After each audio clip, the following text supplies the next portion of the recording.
Hola, ¿qué tal?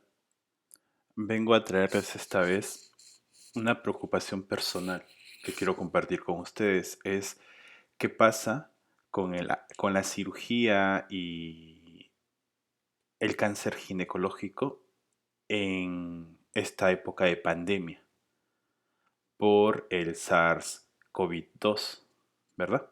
Entonces, aquí aclaremos un concepto, ¿no? El SARS-CoV-2 es el nombre del virus. Y el COVID-19 es el nombre de la enfermedad. ¿Está bien? Entonces, para poder dilucidar esta preocupación, este tema, decidí dividir la presentación en tres capítulos. Vamos a analizar la cirugía, vamos a analizar las implicancias de tener cáncer y esto vamos a contrastarlo con la presencia o no de la enfermedad. ¿Está bien? Sigamos. Entonces vamos a analizar esta primera parte, la cirugía. Entonces, cuando hablamos de cirugía y enfermedad y COVID-19, tenemos este reporte que es el único que hay. Ya es un reporte de China, es un estudio retrospectivo de 34 cirugías y reportan que el 44% necesitó UCI y que el 20% fallecieron. ¿Ok? De estos 34 casos, entendamos qué características tuvieron los pacientes. 7 pacientes, o sea, el 23%, fueron pacientes con cáncer. ¿Ok? Y entendamos que el cáncer me va a dar un odds ratio de 5.4 para eventos severos. Esto es UCI y muerte. ¿De acuerdo? Estos pacientes estuvieron infectados, pero estuvieron en etapa asintomática. ¿Ok? Tres pacientes fueron llevados a cirugías neuroquirúrgicas, perdón. Esto representa el 9% y entendamos que estos pacientes en neurocirugía, una descompresión espinal, un aneurisma o un tumor cerebral, van a requerir corticoides a dosis plenas, ¿ok? Y un trasplante renal que obviamente va a requerir inmunosupresores. Entonces, ¿qué más? Estos pacientes tuvieron una característica. Los pacientes que fueron a UCI eran pacientes mayores, ¿de acuerdo? Y esto tuvo una P significativa. Y las comorbilidades también. El 80% tuvo comorbilidades en el grupo que fue a UCI versus el 42%. ¿Ok? Eran hipertensos el 60% en el grupo de UCI versus el 21% en el grupo que no fue a UCI. Tuvieron enfermedad coronaria el 40%, ¿sí? De los pacientes que fueron a UCI versus 5.3% de los pacientes que no fueron a UCI. Sí, pues es muy debatible el estudio, pero es lo único que hay. ¿Qué más nos muestra esto? Que los pacientes después de la cirugía, 2.5 días después iniciaron los síntomas. Y 7 días después empezaron con la disnea y entraron a ventilador. ¿Ok? Este periodo de incubación tan corto nos indica que los pacientes ya estaban enfermos. Perdón, ya estaban infectados. ¿Sí? Y eran asintomáticos. Entonces, ¿qué lección nos da este reporte? Que no debemos de operar pacientes infectados. ¿Ok? O, perdón, el riesgo es muy alto para tener una complicación en pacientes infectados. ¿De acuerdo? ¿Qué opción tenemos? Bueno, podríamos hacerle un PCR antes de la cirugía o podríamos ponerlos en cuarentena por 14 días antes de operarlos. Vamos a analizar el primer tema. ¿De acuerdo? Bien, entonces, ¿qué lección nos da este estudio? Que debemos de evitar operar pacientes que tengan la infección. ¿De acuerdo? Clínica o subclínica. Excepto en emergencias que no tengan una opción de manejo médico. En pacientes infectados tenemos que buscar la alternativa médica. ¿Está bien? Entonces veamos qué opciones tenemos para diagnosticar esto eficientemente. Miren, esta es la publicación de JAMA sobre el rendimiento de las pruebas. Esto es PCR. Si hacemos el hisopado en esputo, tenemos 72% de sensibilidad. Si lo hacemos un hisopado nasal, 63%. Y si hacemos un hisopado faríngeo, 32%. ¿De acuerdo? ¿Y esto por qué? Porque, de acuerdo a este reporte de JAMA, la carga viral va a variar en función de los días de evolución de la enfermedad. ¿De acuerdo? ¿Qué más? Este PCR está indicado solo en sintomáticos. ¿Ok? Ahora, estamos hablando de alrededor de una media de 65% de sensibilidad. ¿Y se puede mejorar esto? Sí, combinando con prueba rápida, repitiendo la prueba muchas veces. ¿Ok? Este es un reporte este es otro reporte que compara los días y el rendimiento de las pruebas, ¿no? Es cierto, la prueba rápida en fase asintomática, dentro de los primeros 7 días rinde muy poco, pero después de los 7 días va a rendir bastante mejor que la prueba molecular.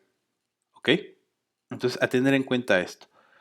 Luego de evaluar esto, me pregunté, ¿existe alguna recomendación para hacer esta detección en personas asintomáticas?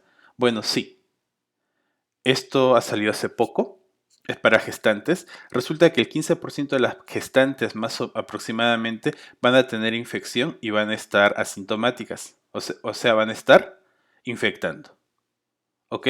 Entonces a todas las gestantes habría que hacerles un screening para el virus, ¿de acuerdo? Y para los trabajadores de salud también. ¿Cuál es el objetivo de hacer un tamizaje universal para trabajadores de salud? Es mitigar, ¿sí? Una disminución en la fuerza de trabajo, porque todos los que estaban expuestos a COVID, antes de irse a su casa, los mandaban a cuarentena, ¿no? Eso está ocurriendo en España. Reducir la diseminación de la enfermedad y proteger al personal de salud. Pero estamos hablando de cirugía. ¿Hay alguna recomendación en cirugía? Miren, este es un journal para odontólogos perdón, para cirujanos maxilofaciales y encontramos lo siguiente. Ellos recomiendan PCR y prueba rápida al momento de la admisión, ¿sí? 24 horas antes de la cirugía planeada. Y si esto es negativo, si ambas son negativas, procede la cirugía, ¿ok? Y por cada 6 a 7 días de hospitalización, repetir el PCR y al momento del alta, repetir el PCR. ¿Ok? ¿Existe otra recomendación? Sí. Hay un reporte de la revista de cirugía española, también de este mes, reciente, estos días, y esto lo he modificado, he recortado la parte de cirugía de urgencia, porque estamos hablando de cirugía electiva. ¿Sí? La urgencia, la emergencia tiene un algoritmo diferente. ¿Ok? Entonces, el paciente requiere la cirugía y definimos, ¿se puede diferir la cirugía y posponer la intervención quirúrgica o no se puede posponer? Si no se puede posponer, el paciente debe de recibir una atención como corresponde y para esto el criterio de ingreso va a ser un test rápido y un PCR. ¿Ok?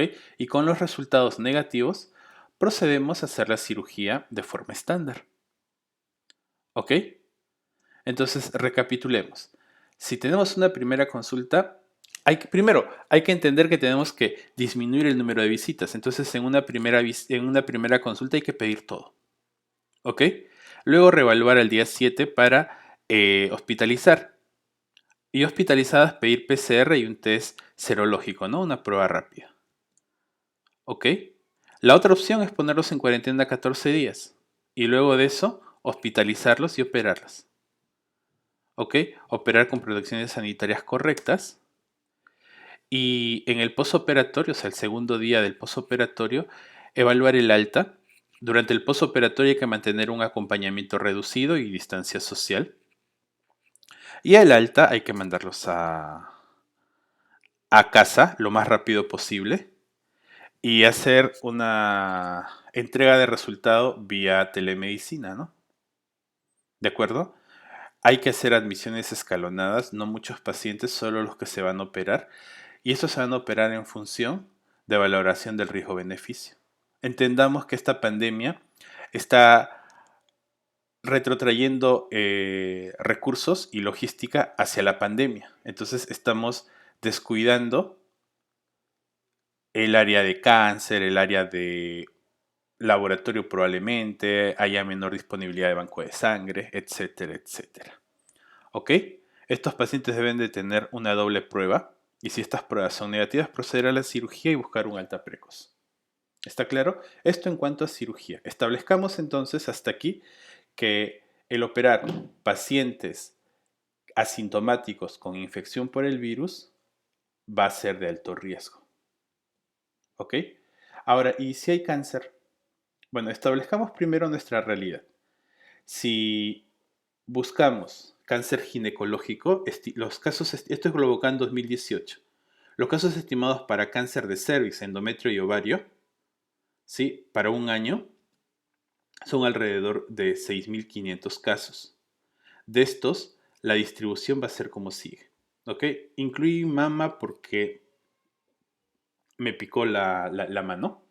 Ok, pero entendamos. La incidencia, esto es un ASR estandarizado por edad. ¿Sí? Eh, esperamos 4.100 casos de cáncer de cervix por año, 1.000 casos de cáncer de endometrio por año y 1.300 casos de cáncer de ovario por año. ¿Ok? Y 7.000 casos de cáncer de mama por año. Del cáncer de cervix, aproximadamente el 10% van a ser estadios 1. ¿Ok? O sea, van a necesitar cirugía. ¿Sí? Del cáncer de endometrio, los que necesitan prioridad quirúrgica porque son agresivos son los tumores de alto grado. ¿De acuerdo? Estos representan el 20% de toda la población. Y los tumores de ovario, si son tempranos, necesitan cirugía urgente y si son avanzados, necesitan cirugía urgente para diagnóstico. ¿Ok? ¿Ok? Establecer resecabilidad y aclarar el diagnóstico y dar el tratamiento adyuvante correspondiente. ¿Ok? Entonces estamos hablando de 1953 pacientes anuales. Esto hay que distribuirlo por meses. Entonces, prorrateando a 12 meses, tendríamos 160 casos. ¿De acuerdo? Estos 160 casos necesitan cirugía urgente cada mes. ¿Ok? Entonces, tenemos 10 hospitales que operan cáncer en el Perú. En promedio, cada uno va a tener entre 15 y 20 casos por mes que no se están operando. Y es importante dejarlos de operar. Bueno, establezcamos cómo impacta el retraso, ¿sí? El retraso en el manejo del cáncer, ¿no? En cáncer de mama, establezcamos el hazard ratio global es de 1.1 por cada 30 días de retraso, ¿sí? Esto significa que hay un 10% más, ¿sí? De amenaza de muerte por no tratar estos pacientes cada 30 días. ¿Ok? Esto es el retraso entre la biopsia y la cirugía primaria. ¿Ok? Y si ya fueron operadas y están esperando quimioterapia, por cada mes de retraso también, el riesgo relativo va a aumentar en 1.08. ¿De acuerdo? A ver, sigamos. Ya. Incluí mama porque me picó la mano. Disculpen. Bien, esto de acá es cáncer de cervix. Miren ustedes, por cada retraso de 4 semanas entre el diagnóstico, ¿sí? Y la cirugía radical, el riesgo relativo de muerte es de 5.5, o sea, hay 5.5 veces más muerte por cada mes de retraso entre el diagnóstico y la cirugía radical en cáncer de cuello uterino. ¿Ok? Ahora, entre el diagnóstico de un cáncer localmente avanzado y la indicación de quimiorradioterapia, por cada mes de retraso, el hazard ratio aumenta a 2.3. Quiere decir que hay 2 veces y media más probabilidades de que se mueran estos pacientes por haber retrasado el tratamiento más de 4 meses. ¿Ok? Entonces, sigamos. Si el paciente está recibiendo radioterapia y esto se prolonga mucho tiempo, o sea, más de 2 meses, se deben de recibir en promedio 25 sesiones de radioterapia en 5 semanas, ¿no? Si esto se prolonga más de 2 meses, o sea, más de 6 semanas, el hazard ratio de sobrevida libre de progresión es de 2.6. Significa que hay 2.6 veces más probabilidades de que estos pacientes se queden con enfermedad o que esta enfermedad recurra, y la sobrevida global va a tener un hazard ratio de 7.34. Significa que hay 7 veces más probabilidades de que se mueran. ¿Ok? Sigamos. Entonces, y en cáncer de cervix temprano,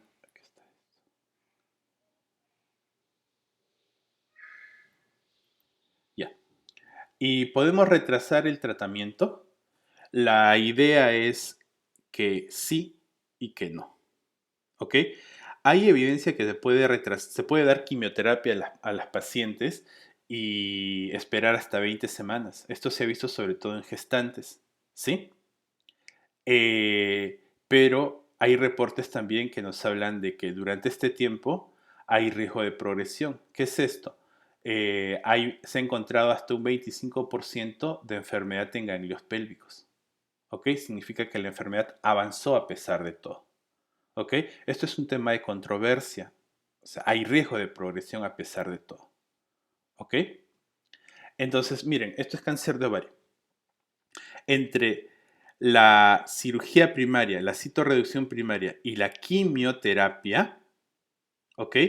Un retraso mayor a un mes me va a dar una sobrevida global con un hazard ratio de 1.5. O sea, hay 1.5 veces más probabilidades de que estas mujeres se mueran. ¿Ok? Por haber retrasado más de un mes la quimioterapia desde la cirugía. ¿Ok?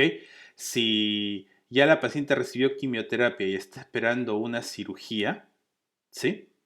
Entonces, por cada retraso mayor a 4 semanas, mayor a un mes, el odds ratio va a ser de 1.8. O sea, el riesgo de morir aumenta. ¿Ya? Sigamos. En cáncer de endometrio sí nos da un poco más de tiempo, miren, nos da hasta 6 semanas y el aumento del riesgo de muerte es un poco menor. ¿Ok? Y si esto es entre el diagnóstico y la cirugía, y entre la cirugía y la radioterapia, el, el lapso de tiempo es hasta 9 semanas. ¿Ok? Entonces entendamos lo siguiente. Los intervalos de tiempo prolongados, o sea, los retrasos, en el tratamiento del cáncer ginecológico me va a conllevar a un riesgo de progresión. La enfermedad avanza, no nos espera. ¿Sí? Y en cáncer localmente avanzado hay una pérdida de la ventana de curabilidad. ¿De acuerdo? La intención curativa se pierde. Y todo esto conlleva una menor sobrevida. Hay que priorizar las pacientes por tipo de tumor, histologías agresivas versus histologías no agresivas, la etapa de evolución de la enfermedad y el riesgo de progresión.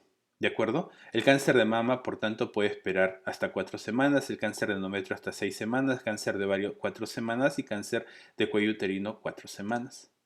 ¿Ok? ¿Y qué pasa con la infección? Bueno, resulta que el cáncer me da más riesgo de infección. De acuerdo, las pacientes con cáncer son más susceptibles a infectarse, más susceptibles a tener eventos adversos. Miren ustedes, en esta primera curva, la parte rosada, las pacientes que no tuvieron cáncer tuvieron 8% de probabilidades de entrar a UCI o morirse. ¿De acuerdo? Y las pacientes que tuvieron cáncer tuvieron un 39% de probabilidades de entrar a UCI y morirse. ¿De acuerdo? Esto nos da un hazard ratio de 3.56. O sea, hay 3.5 veces más probabilidades de morirse cuando tenemos cáncer y nos infectamos por el virus. ¿Ok? Sí o sí vamos a hacer la enfermedad. Por lo tanto, el cáncer frente a la enfermedad nos hace más susceptibles, nos genera más eventos adversos, o sea, necesidad de UCI, y hay mayor probabilidad de muerte. Entonces, esto de acá tiene que equilibrarse. Y esto es un resumen que hice. Miren, El riesgo de muerte por cáncer ginecológico si retrasamos más de un mes va a variar entre el 30 y el 45%. La probabilidad de morirse si tenemos cáncer y nos infectamos por el virus es de 39%. ¿De acuerdo? Y la probabilidad de entrar a UCI, entrar a UCI es del 44% si nos operamos y estamos infectados. Y el 20% se muere. ¿Ok? Entonces, tenemos que encontrar un equilibrio en esto. ¿Ok? El riesgo de la infección, de la infección y de la enfermedad, el riesgo de que la enfermedad progrese o el riesgo de complicarnos en el postoperatorio. Sí, tenemos que entender también que esto hay que evaluarlo en función del riesgo-beneficio. Las pacientes se pueden infectar al ir a la atención médica, ¿de acuerdo? El ambiente hospitalario es un lugar de alto riesgo para infección, ¿de acuerdo? Pero el cáncer como condición subyacente también va a predisponer a eventos adversos. Entonces hay que valorar el riesgo de infección versus el riesgo de progresión. Por esto hay que priorizar pacientes, ¿no? Hay que priorizar pacientes que se pueden curar y son jóvenes. Hay que priorizar a pacientes que no se pueden curar, pero que pueden vivir mucho tiempo. ¿Por qué? Porque aún no han tenido ningún tipo de tratamiento. ¿De acuerdo? Y aquellos pacientes que ya no tienen intención curativa, pero que dependen mucho del manejo que se está haciendo. ¿De acuerdo? ¿Por qué? Porque pueden empeorar, porque las lesiones que tienen pueden hacerse más grandes. ¿Ok? Y frente a todo esto, esta pandemia de este coronavirus genera un efecto distractor, ¿no? Todos los recursos se recolocan, ¿ok? Todo se está dirigiendo a controlar esta enfermedad, pero se están abandonando y dejando sin tratar pacientes, en nuestro caso, para el tema, en nuestro interés, con cáncer ginecológico, ¿ok?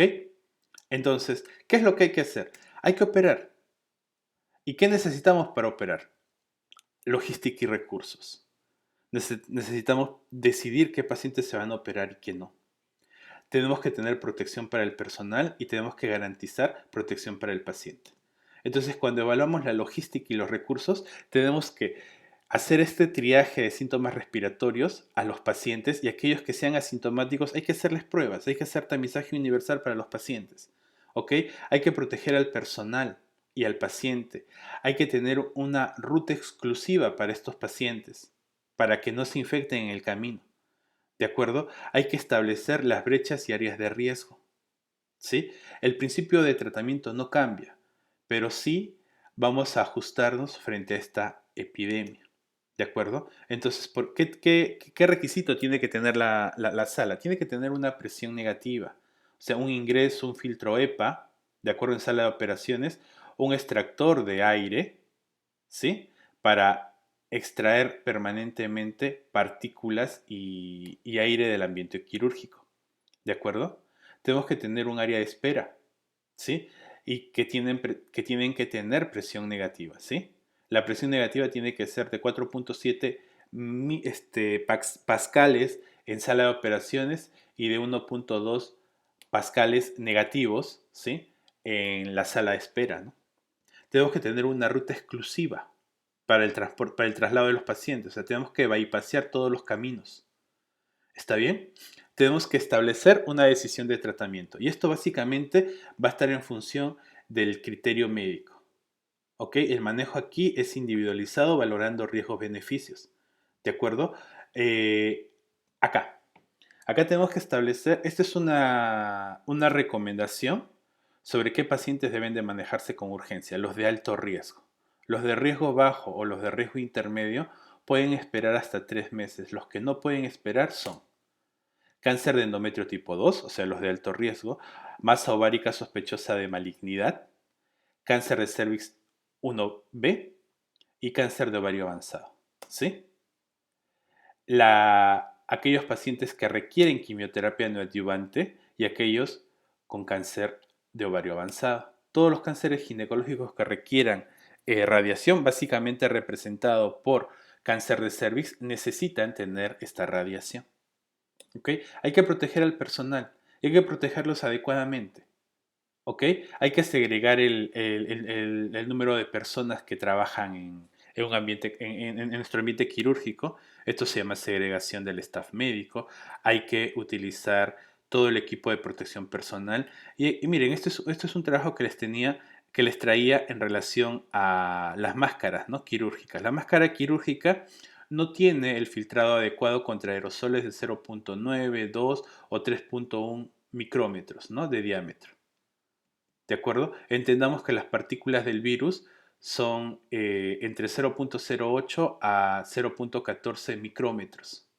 ¿De acuerdo? O sea, no evitan que estas partículas virales, no evitan el contagio. ¿Ok? Este experimento no incluyó máscaras N95. ¿Ok? Entonces todos debemos de utilizar N95. Eso de utilizar la máscara quirúrgica no es segura para nosotros y tenemos que cuidarnos. ¿Ok? La protección del personal básicamente va a tener esta pirámide invertida, ¿sí? El equipo de protección personal protege al personal. Hay que cambiar, hay que hacer un control administrativo, cambiar la ruta de trabajo de la población. No podemos estar pasando por áreas contaminadas, ¿sí? Hay que hacer ingeniería de controles, o sea, aislar a la población de amenaza, ¿no? Hay que, esto es lo más efectivo, esto es lo menos efectivo, ¿no? ¿Sí? Lo ideal sería reemplazar la amenaza, remover físicamente la amenaza, pero esto requeriría hospitales exclusivos y pruebas muy sensibles, ¿no?, para evitar que gente infectada esté circulando por nuestros ambientes. ¿De acuerdo? Entonces, la protección del paciente, o sea, el personal médico, el personal sanitario, está en, quiere proteger si no quiere contagiar, ¿no? Nosotros generalmente cumplimos al 100%. ¿De acuerdo? Los test virales tienen una sensibilidad entre 60 y 70. Si los combinamos podemos llegar al 80% de sensibilidad, ¿no? Hay que educar al paciente. El paciente está con cáncer. Entendamos que nos entiende la mitad y la otra mitad se olvida. La familia, tenemos dos tipos de familiares, aquellos que entienden y aquellos que no entienden, ¿no? ¿De acuerdo? Esto tiene que ser valorado, ¿no? Tenemos que establecer, esto es cirugía española, ¿sí? Tenemos que establecer cuál va a ser, cuáles son las funciones y cuál es la ruta de trabajo de cada persona. ¿De acuerdo? Y esto tiene que ensayarse y el ambiente tiene que ser apropiado. ¿Ok? Y nuevamente, la decisión de operar necesita un juicio personalizado y razonable ¿de quién? Del especialista, del ginecólogo-oncólogo. ¿Ok? Entonces, esto es de lo que hablábamos, ¿no? Si tenemos lesiones precancerosas o tenemos tumores en cuello uterino. Si tenemos lesiones precancerosas, hay que hacer colposcopía, ¿no? Si la colposcopía sospecha cáncer, hay que hacer biopsia. ¿De acuerdo? Si no es cáncer, todo puede esperar. ¿De acuerdo? Si la biopsia me informa un cáncer temprano y esa enfermedad localizada, hay que operar. ¿Ok? Eh, no, pero la cirugía radical puede conllevar largas estancias hospitalarias. Perfecto. Veamos opciones. Si el tumor es menor a 2 centímetros, puede hacerse una traquelectomía simple más biopsia de ganglio centinela. Si el tumor es de más de 2 centímetros, podríamos enviar a quimioterapia no adyuvante. ¿Ok? Para ganar tiempo. ¿Sí? Si el cáncer es localmente avanzada, hay que optar por radioterapia, pero en un esquema hipofraccionado, ¿no? Esto es menor números a mayor dosis. ¿Ok? ¿Qué más? Si tenemos un cáncer de ovario y este tumor es sospechoso, lo siguiente que hay que preguntar ¿es avanzado o no? Si no es avanzado, hay que hacer la anexectomía y la biopsia por congelación. ¿De acuerdo? Hay que evitar cirugías grandes y riesgos de sangrados porque significa que el paciente se nos va a quedar más tiempo. Y luego complementaremos con quimioterapia adyuvante, ¿no? Si se sospecha un cáncer avanzado, hay que hacer una laparoscopia más biopsia. Y ahí terminamos. Enviamos al paciente a quimioterapia y después de resuelta la crisis, la operamos. ¿Ok? Si es un cáncer de endometrio, hay que establecer. Sí, sí, generalmente la paciente con cáncer de endometrio viene o por sangrado posmenopáusico o por endometrio engrosado. Hacemos la biopsia y establecemos si es de bajo riesgo o de alto riesgo. Si es de alto riesgo, es de alto grado, hay que hacer la cirugía. ¿Ok? Si está avanzado hay que dar quimioterapia y esperar. Entendamos algo, tenemos que tener en cuenta todos estos factores porque cuando las cosas van mal siempre se pueden poner peor. Recuerden, estamos dejando de operar pacientes que necesitan cirugía. Esto es lo que quería compartir con ustedes, espero haya sido de interés. Un abrazo, cuídense.